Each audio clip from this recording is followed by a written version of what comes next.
Жас қайын атты Нұркеннің авторлық көркем әдеби әңгімесіне қош келдіңіздер.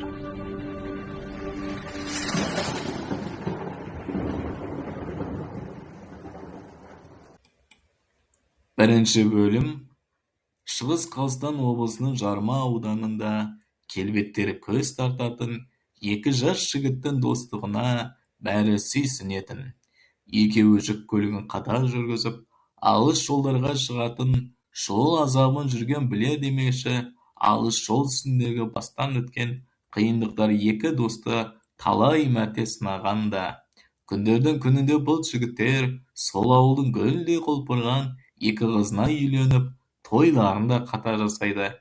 Құданың құдіреті дерсіз, екеуінің шаңырағынан сәби үні де бір мезгілде естіледі. Несін айтасыз, әке атанған жігіттердің қуаныштарында шек жоқтай еді. Қанағат, екеуміз баяғыдан бірге келе жатқан жан достармыз ғой. Менікі ұл, сенікі қыз дегендей. Енді құдаласып қойсақ қалай қарайсың? Арман досым, дұрыс айтасың. Құда болсақ құда болайық.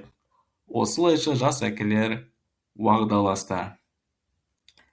Қадірлі қазақ елі, осы әңгіменің өзі ұнаса, және де әңгіменің оқу барысы да сіздердің көңілдеріңізден шығып жатса, ендеше мен сөйлеп отырған осы видеоның төбесінде көрсетілген номерге 1000 теңгеден болса да аударып, менің өнеріме қолдау көрсетсеңіздер, нұр үстіне нұр болар еді.